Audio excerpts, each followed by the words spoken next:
अच्छा, अस्सलाम वालेकुम। आज शुरू करेंगे। मैं ये वाली जो न्यूज़ थी ये आज की नहीं है, ये दो सैटरडे को जो न्यूज़पेपर आया था उसमें था पाकिस्तान यूएस रिलेशंस। मुझे करंट अफेयर्स में उसका सर्टेन क्वेश्चन लगता है और आता भी अभी 2025 में भी आया था मेरे ख्याल में, फिर 24 में भी आया था। पाकिस्तान की US relations, Pakistan Saudi relations, middle east, बहुत ही मतलब वो इम्पोर्टेंट टॉपिक्स हैं। ऐसे भी आ सकता है पाकिस्तान यूएस रिलेशंस में। हाँ, उसकी वजह क्या है कि आफ्टर ट्रम्प पाकिस्तान के और यूएस के रिलेशंस में एक डायनामिक शिफ्ट आया। हमारे जो एरियाज ऑफ कोऑपरेशन है वो भी बढ़ गए हैं, और जो ट्रेडिशनल व्यू होता था हमारी फॉरेन पॉलिसी यूएस के साथ, वो चेंज हो गई है। कि पहले हमें सिर्फ वो टेररिज्म की एंगल से देखा जाता था कि इनका सिर्फ वॉर ऑन टेरर था, उसी में कोऑपरेशन था। जब यूएस ने पुल आउट किया अफगानिस्तान से तो सब यही समझ रहे थे कि पाकिस्तान को अब वो सेकेंडरी कंसीडर करेगा एशिया में। लेकिन ट्रम्प के सेकंड टर्म में हमें पता चला है कि हमारे रिलेशंस यूएस के साथ बहुत से स्ट्रेंथन हुए हैं। कुछ जो मेजर चीजें हैं इसके अलावा, ये तो मैं आपको पढ़ा रहा हूँ, वो आप नोट डाउन करते हैं कि पहले तो टेररिज्म पे हमारा कोऑपरेशन है। जब प्रेसिडेंट ट्रम्प आया तो विद इन अ वीक या 2 वीक्स में हमने आईएसआईएस खुरासान का एक जो है कमांडर था, जिसको पाकिस्तान ने एक ऑपरेशन के जरिए उसे पकड़ा था और वो हैंड ओवर किया था यूएस को, आपको याद हो अगर। तो उस पे ट्रम्प ने हमें पहली बार बहुत प्रेज किया था कि ये काउंटर टेररिज्म में और उसमें हमारे जो कोऑपरेशन है वो बड़ा स्ट्रेंथन है। एयरपोर्ट अटैक का मास्टरमाइंड था वो, उस पे ट्रम्प बहुत खुश भी हुआ था। तो एक तो एरिया ऑब्वियसली टेररिज्म और इससे रिलेटेड कोऑपरेशन है, उसमें आपने लिखना है ऐसा खुरासा है, क्योंकि वो जो जब डायनेमिक्स जब से वो पुल आउट कर गए, लेकिन उनका अभी भी एरिया ऑफ इंटरेस्ट है कि टेररिज्म काउंटर करना है। दूसरा हमारा क्रिप्टो, ठीक है। हमने देखा कि किस तरीके से जो है Pakistan was among the few countries जो कि इतने हाई लेवल पे, मतलब एग्जीक्यूटिव लेवल पे या जो है ना फर्स्ट टायर लेवल पे कोऑपरेट कर रहे हैं यूएस के साथ क्रिप्टो में। तीसरा लिखे माइंस एंड मिनरल्स, ठीक है। यूएस प्रेसिडेंट ने 12 ये कहा है कि पाकिस्तान जो है अपना ऑयल एक्सप्लोरेशन और मिनरल एक्सप्लोरेशन पे उसने उसके बहुत सारे बयानात है। ये एक कोऑपरेशन का एरिया है पाकिस्तान का। चौथा आप लिखेंगे इसमें कि मिडिल ईस्ट में पाकिस्तान, पहले तो हमारी जो मई वॉर थी उसमें हमने ओपनली एक्सेप्ट किया है कि यूएस वाज द मीडिएटर, जिसने हमें मीडिएट कराया और ये कॉन्फ्लिक्ट खत्म कराया। इंडिया इसको एक्सेप्ट नहीं करता, but in real term US की और प्रेसिडेंट ट्रम्प की वजह से ये वॉर रुकी थी। उसके बाद हमने रेसिप्रोकेट किया, या हम एज एन एक्टर सामने आए यूएस और ईरान के टॉक्स के बीच में, और हमने फैसिलिटेट भी किया, मीडिएट भी किया। दोनों रोल्स एक इसमें टर्म में डिफरेंट है। फैसिलिटेट करना के बातचीत वही करेंगे, सिर्फ हम एक वेन्यू होंगे न्यूट्रल के जहां पर आप आके अपने अपनी बातों को बढ़ाए। पाकिस्तान फर्स्ट जो इस्लामाबाद जेडी वेंस आया था तब फैसिलिटेटर का रोल अदा कर रहा था कि वो आके खुद ही बात करे, लेकिन आहिस्ता आहिस्ता दोनों पार्टीज का जब पाकिस्तान पे ट्रस्ट बढ़ता गया तो पाकिस्तान का रोल फैसिलिटेटर से मीडिएटर की तरफ ट्रांसफर हो गया। ठीक है, अब मीडिएटर था। तो ये थी वॉर। पांचवा छठा जो एरिया ऑफ कोऑपरेशन था। अब ये आपके पॉइंट्स होंगे जिनको आप मद्देनजर रख के पाकिस्तान और यूएस के रिलेशंस पे चीजें लिखते रहेंगे। वो आपसे फैक्टर्स पूछेगा, वो आपसे कुछ भी पूछे, मैनिफेस्टेशंस पूछ ले, आपको पता होंगी कि 6-7 एरियाज हैं, इन्हीं से रिलेटेड मैंने अपना पॉइंट। अच्छा, और जो पॉइंट था ना मैं आपको बताना चाह रहा था वो था ट्रेड ट्रेड एग्रीमेंट। अब ये था कि यूएस टैरिफ पॉलिसीज आपको ट्रम्प की पता है कि उसने यूनिलैटरली लगा दी, लेकिन एशियन रीजन में पाकिस्तान को सबसे प्रिफर्ड ट्रेड एग्रीमेंट मिला। हमारी टॉक्स उनके साथ जो चली उसमें हमें जो इस रीजन में ट्रेड टैरिफ की जो परसेंटेज मिली है वो सबसे कम है, 19% थी हमारी। ठीक है, और ये 17%, सॉरी 25% से फिर वो जो जब उन्होंने रिवाइव किया तो पाकिस्तान को 17%, अब दोबारा भी रिवाइव कर रहे हैं। अब नहीं पता कहाँ पर खड़ी होगी, लेकिन पाकिस्तान उनके साथ टैरिफ एग्रीमेंट करके आया था फाइनलाइज। इंडिया का अभी फाइनलाइज नहीं हुआ, और दूसरी जो रीजनल कंट्रीज उनका फाइनलाइज नहीं हुआ, लेकिन पाकिस्तान ने फाइनलाइज कर दिया था। अच्छा, टैरिफ ये कुछ 6-7 एरिया। अब जो नया है वो है कि स्टेबलाइजेशन फंड। पाकिस्तान ने यूएस को कहा है कि आप जो है, फाइनेंस मिनिस्टर ने कहा कि $10 बिलियन का exchange stabilization support facility fund Pakistan के रिजर्व्स में रखें। पाकिस्तान ने एक उन्हें एक ऐसे कहने की रिक्वेस्ट की है। ये एक नया वेन्यू ऑफ कॉपरेशन है।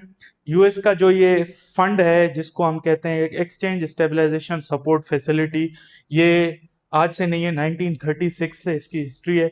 यूएस जब वो वहां पर ग्रेट डिप्रेशन आया था यूएस में, तो इंटरनेशनल जो इकोनॉमीज थी उनको स्टेबलाइज करने के लिए, क्योंकि उस वक्त ये समझ आ गई थी काइनेसियन मॉडल से कि ये जो चीजें हैं ना, किसी भी कंट्री में इकोनॉमिक इम्पैक्ट रिलेटेड होता है दूसरी कंट्रीज के साथ, ट्रेड के साथ भी। तो यूएस ने कहा कि दूसरी भी जो कंट्रीज हैं वो स्टेबलाइज रहें, तो उस पर्सपेक्टिव से उन्होंने ये कहा कि आपके पास क्राइसिस ना आए, तो वो स्टेबलाइजेशन फंड रखते थे।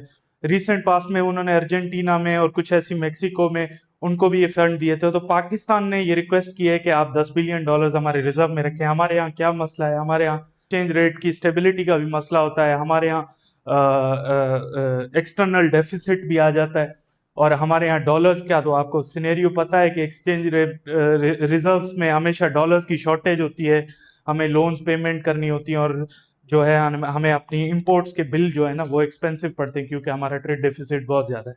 तो इस पर्सपेक्टिव में पाकिस्तान ने कहा, पाकिस्तान का आपको पता है कि सऊदी अरब के भी कुछ फंड्स हैं। अब ये ऐसे होगा कि वो $10 बिलियन अपने पाकिस्तान के रिजर्व्स में रखेंगे जिनको पाकिस्तान यूटिलाइज कर सकता है, ठीक है।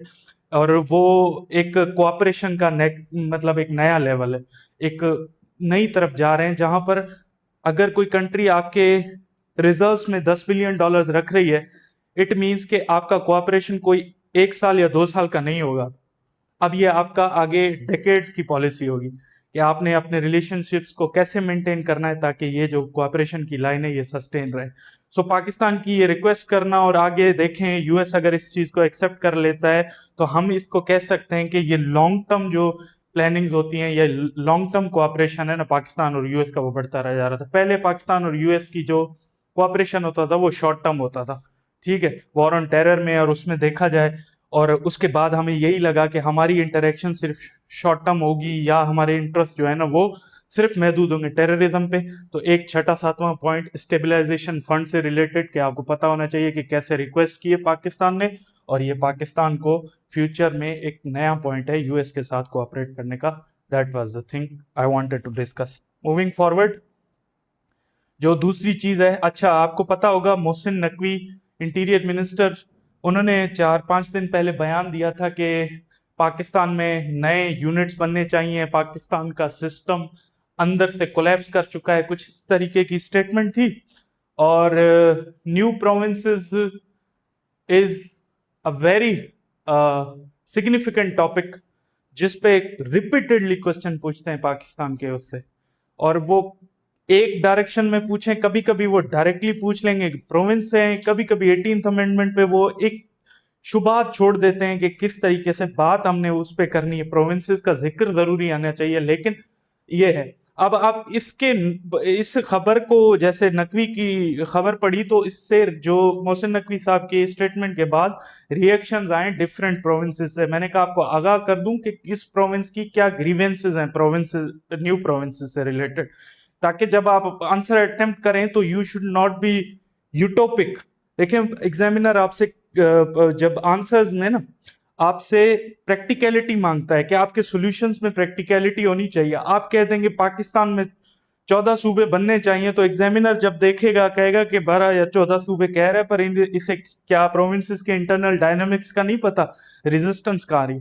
तो सूबा बनने के लिए सबसे प्री रिक्विजिट है ना वो इस वक्त कॉन्स्टिट्यूशन में ये है कि आपकी जो उस सूबे की असेंबली है ना वो 3/4 मेजोरिटी से बिल पास करे, उसके बाद ही सूबा बन सकता है।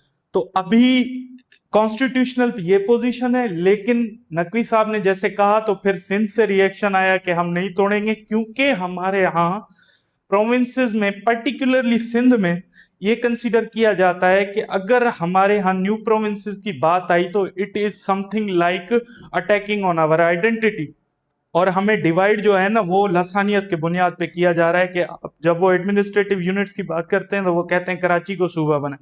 तो सिंध में जो इंटरनल पॉलिटिकल डायनामिक्स है ना वो बड़े ही कॉम्प्लिकेटेड है। आपके यहाँ सूबे की बनाने की बात सिंध में ये कंसीडर की जाती है कि एज इफ कि शायद हमारी सॉवरेनिटी को या हमारी आइडेंटिटी को अटैक किया जा रहा है, तो आप सूबे बनाते वक्त पाकिस्तान में जो एडमिनिस्ट्रेटिव यूनिट हो या सूबे हो या कोई भी मॉडल हो, उसकी जरूरत तो है, लेकिन वी शुड बी प्रैक्टिकल के हमारे इंटरनल डायनामिक्स क्या है। सिंध में देखिए, मैं आपको ओवरऑल क्रक्स बता रहा हूं। रिएक्शन आया था, सीएम मुराद अली शाह ने भी स्टेटमेंट दी है, और जो सिंध के पॉलिटिशियंस है, मतलब सेकंड टायर लीडरशिप जो पीपल्स पार्टी की है, टॉप टायर लीडरशिप ने भी का भी बयान आ जाना है।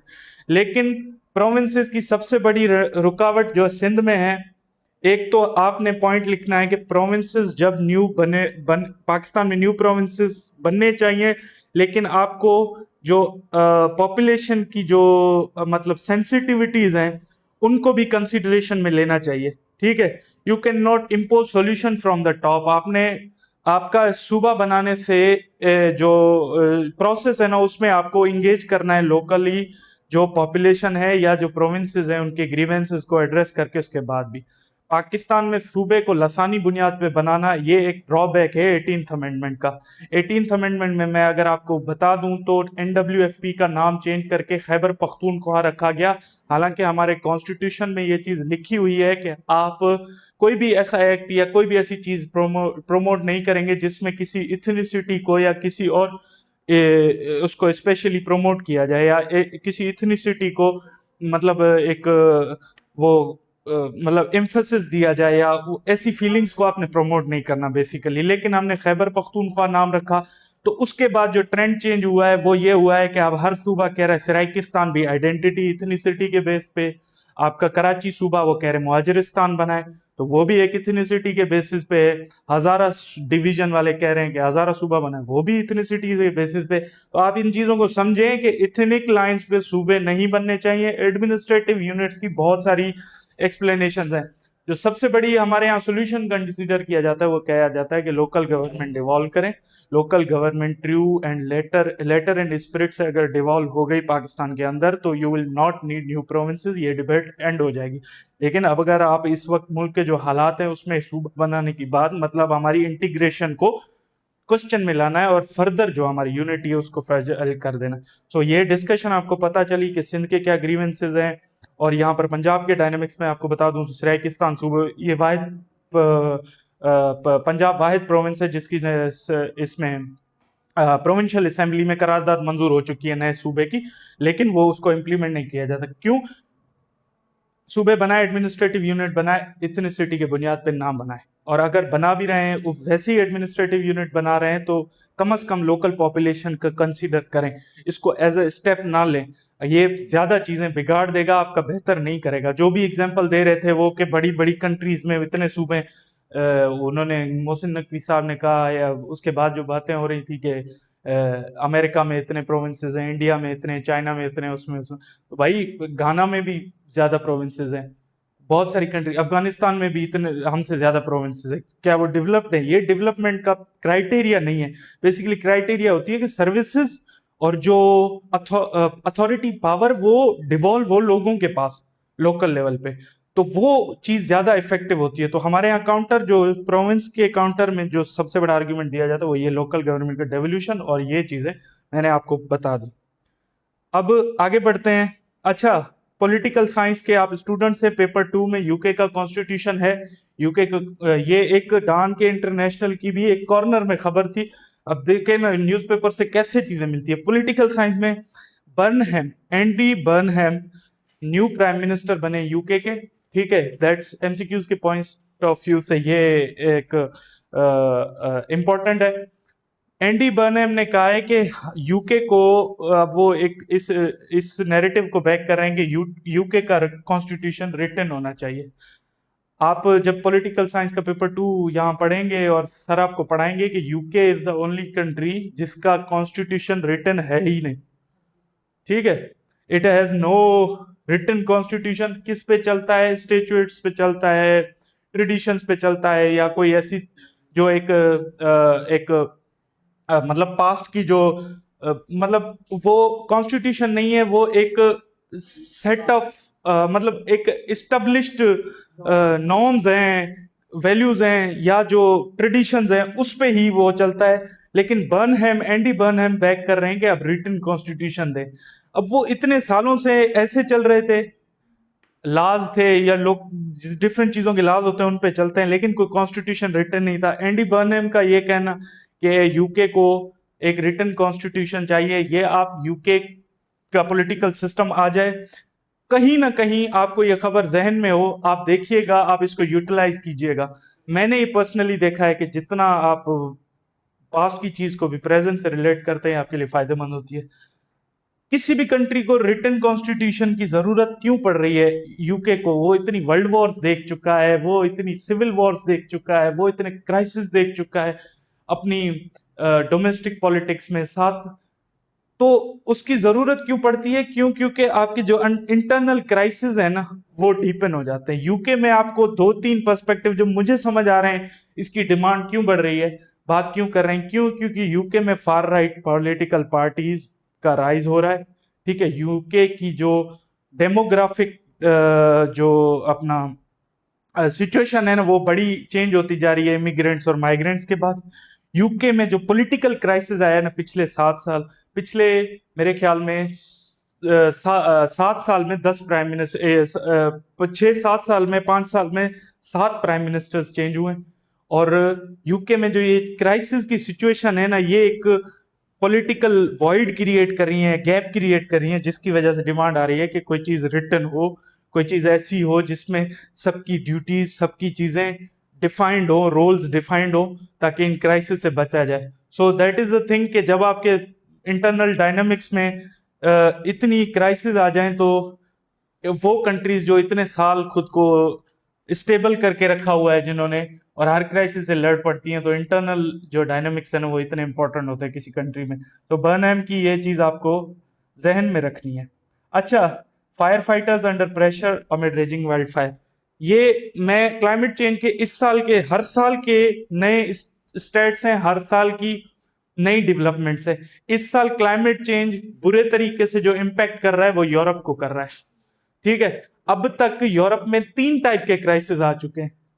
Number first, heat stress. बिल्कुल, हीट स्ट्रेस में आपने फ्रांस देखा, कितनी अमवात हुई, 40 से 50 से प्लस 50 प्लस डेथ्स हुई थी। Heat stress. Wild fire is a second thing. ठीक है, वाइल्ड फायर अभी किन किन कंट्रीज में रिपोर्ट हो रही है? ग्रीस में सबसे ज्यादा हो रही है, फ्रांस में भी हो रही है, स्पेन में भी हो रही है। जंगलों को आग लग जाती है, फिर वो कंट्रोल नहीं होती, उसकी वजह से भी जो है ना बहुत ही डेडलीस्ट इंपैक्ट पड़ता है।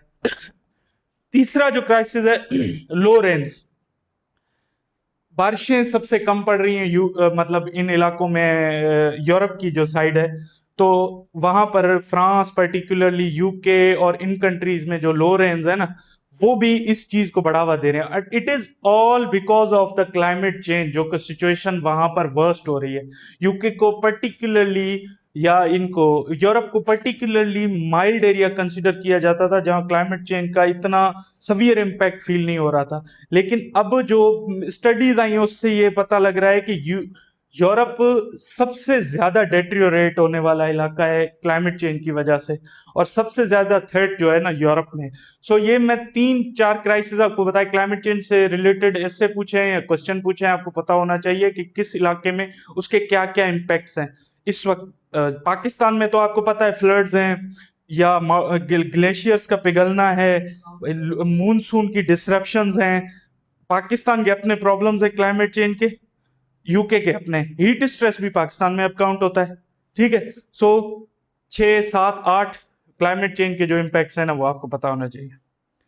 अब आते हैं ये वाइडनिंग कॉस्ट ऑफ कॉन्फ्लिक्ट। आज डान में मंडे को आता है बिजनेस का एक पेपर अलग से, मेरे लिए वो बहुत फेवरेट होता है, क्योंकि उसमें जो है ना पॉलिटिकल इकोनॉमी पे बहुत अच्छी चीजें लिखी होती हैं। कभी कभी मैंने, मतलब वो जो आया था एग्रीकल्चर सर्वे आया था, जब मैं 26 के पेपर से पहले आया था, मैंने यहाँ से पढ़ा था, फिर मैंने वो ऐसे भी वही अटेम्प्ट किया था, और ये बहुत काम का है, इसमें बहुत डेटा होती है। आज जो इन्होंने ये वाइडनिंग कॉस्ट ऑफ कॉन्फ्लिक्ट में जो बातें की है ना, वो बहुत ही मतलब इंपॉर्टेंस की माइल है। वो कैसे हैं? इन्होंने जो पूरे इसमें आर्टिकल में जो डिस्कशन किया ना, वो ये बताया चाह रहे थे हमें कि वॉर के ग्लोबल इम्पैक्ट्स क्या हैं, पाकिस्तान पे इम्पैक्ट्स क्या पड़े हैं, particularly related to economy. Economic impacts of war is one dimension, political impacts of war is another dimension, social impacts of war is another dimension। हर किस्म के impacts आपको पता चलेंगे। डिप्लोमेटिक impacts क्या पड़े हैं वॉर के, सारी चीजें। लेकिन इसमें जो पर्टिकुलरली डिस्कशन थी ये इकोनॉमिक थी। इकोनॉमिक में सबसे पहले जो वॉर का सबसे बड़ा इम्पैक्ट पड़ा है वो ये है कि एनर्जीज, जो एनर्जी ट्रेड रूट्स हैं उनके क्लोजर की वजह से ग्लोबली एनर्जी प्राइसेस में हाइक आया है। ऑथर का ये मानना है कि पास जो एनर्जी डिसरप्शन की वजह से डिस्टर्ब्ड ए रीजन है सबसे ज्यादा, वो एशिया है। एशिया यूज टू डिपेंड, मतलब एनर्जी सप्लाईज की जो डिपेंडेंस है वो टोटली मिडिल ईस्ट पे होती थी एशिया की। जो 20% global 1/5 of oil which you use to pass through strait of Hormuz, वो एशियन डिमांड्स को फुलफिल करता था। इसके इम्पैक्ट की वजह से एक तो एनर्जी इम्पैक्ट आया, ठीक है।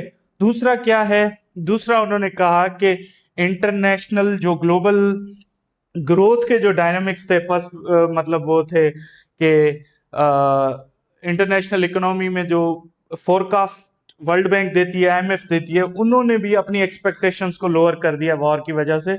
उन्होंने भी जो ग्रोथ टारगेट है ना इंटरनेशनल इकोनॉमी के, वो लोअर कर दिए हैं। आईएमएफ की जो रिसेंट रिपोर्ट्स हैं या वर्ल्ड बैंक की रिपोर्ट है, ये आप लिखेंगे कि इकोनॉमिक ग्रोथ या वर्ल्ड की जो मतलब इकोनॉमिक सिचुएशन है ना वो भी वर्स्टन हो रही है इस वॉर की वजह से।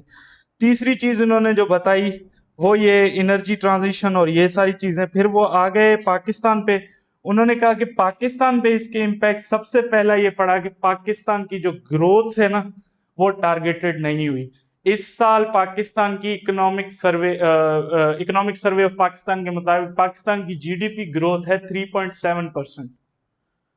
पाकिस्तान ने जो एस्टिमेट किया था वो 4.2% किया था at the start of that year, लेकिन हम मीट नहीं कर पाए।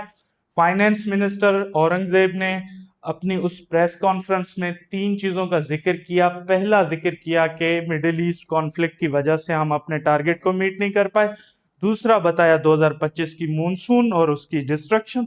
तीसरी उन्होंने जो चीज बताई वो बताई थी कि यूएस की जो टैरिफ्स थे, इन 3 चीजों की वजह से नहीं हुई। लेकिन प्राइमरी कल्प्रिट वो वॉर को मानते थे, ठीक है। हम पाकिस्तान पे पहला इम्पैक्ट।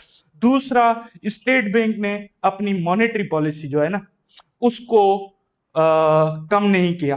स्टेट बैंक की इस वक्त मॉनेटरी पॉलिसी जो इंटरेस्ट रेट है वो है 11.5%, ठीक है। क्या होता है ये बहुत कॉम्प्लेक्स आइडिया है। इसको अगर आप समझें तो मैं आपको लबोलुबाब या उसका जो क्रक्स है वो ऐसे समझाता हूं कि इंटरेस्ट रेट जो भी सेंट्रल बैंक तय करती है वो आपके ग्रोथ और इन्फ्लेशन दोनों को तय कर रहा होता है। अगर interest rate state bank central bank higher रखती है तो इट मींस कि वो इन्फ्लेशन को कंट्रोल कर रही है। क्योंकि वॉर की वजह से सवियर इन्फ्लेशन आई है कि ये इम्पैक्ट पाकिस्तान में क्यों एनर्जी प्राइसेस बढ़ रही थी, हर चीज बढ़ रही, तो स्टेट बैंक एक मतलब एक पैनिक में चली गई और एक जो उस सिचुएशन में चली गई कि उन्होंने कहा कि इन्फ्लेशन के इम्पैक्ट कम करने के लिए आपने इंटरेस्ट रेट को हाई रखना है। इंटरेस्ट रेट को हाई रखने का फिर जो नुकसान पड़ता है वो पड़ता है ग्रोथ पे। कैसे पड़ता है? क्योंकि बोरोइंग महंगी हो जाती है तो बिजनेस एक्टिविटी जो है ना स्लो डाउन हो जाती है, तो प्रॉफिट्स उनके लिए कम होते हैं। सो इंटरेस्ट रेट का एक इम्पैक्ट था। दूसरा, पाकिस्तान में high energy cost, obviously inflation. Pakistan में वॉर ने सवियर जो इन्फ्लेशन है ना वो इन्फ्लेशन के हमें वो दिखाएं। कैसे दिखाए? पाकिस्तान के पास ऑयल प्राइसेस अगर आपको पता हो 260 से एक टाइम पे 460 पे पहुंच गई थी, जो 100% इंक्रीज हुआ था, नियरली 80-90%। अब जो गवर्नमेंट की पॉलिसी है कि पीरियोडिक रिव्यू नहीं करेंगे, वीकली रिव्यू नहीं, डेली बेसिस पे रिव्यू करके हम प्राइसेस को चेंज करेंगे। This is something related to war as well. तो हमारे यहाँ क्या इम्पैक्ट है? सबसे पहला इम्पैक्ट है ग्रोथ रेट, हमारे टारगेट्स पूरे नहीं हुए, इन्फ्लेशन सवियर हुई एनर्जी प्राइसेस में पर्टिकुलरली, और तीसरी चीज जो है हमारे यहाँ इंटरेस्ट रेट का जो है ना वो भी बढ़ता रहा। अब मैं उसमें एक और पॉइंट ऐड कीजिएगा, वो था कि एग्रीकल्चर जो फर्टिलाइजर्स की प्राइसेस हैं वो भी हाई हुई थी। इंटरनेशनल में लिखें, जो पूरी ग्लोबल इकोनॉमी पे इम्पैक्ट पड़ा, उसमें फर्टिलाइजर्स की। देखिए, फर्टिलाइजर का मेन इंग्रेडिएंट है गैस, ठीक है। और 70% गैस या 80% जो है ना, स्ट्रेट ऑफ हॉर्मुज से आती थी कतर के थ्रू। फर्टिलाइजर का जो बेसिक होता है ना, नाइट्रोजन वगैरह, ये वो उसका जो एक कहते हैं ना कि मटेरियल है जिससे गैस, वो फर्टिलाइजर्स बनती है, वो गैस होती है। अब वो पूरी की पूरी एनर्जी ट्रांजिशन बंद हो गई, तो क्या हुआ, फर्टिलाइजर्स एक्सपेंसिव हुई क्योंकि पहुंचना मुश्किल था। और उसकी वजह से एक एग्रीकल्चर पे भी नुकसान पड़ा, इस पूरी वॉर का, फूड सिक्योरिटी पे और उन चीजों पे। सो 3-4 मैंने आपको इकोनॉमी से रिलेटेड बताए। पेपर आएगा तो कुछ ना कुछ आपको डायमेंशन इनके पता होंगे। नेक्स्ट जो डिस्कशन होंगी इंशाल्लाह ताला, फिर वो भी हम करेंगे, ये इसी से रिलेटेड है, पूरी डिस्कशन इस आर्टिकल में यही थी। So that was for today. इंशाल्लाह ताला फिर कल के लेक्चर में हम और अमेजिंग न्यूज़ के साथ आएंगे। Thank you so much.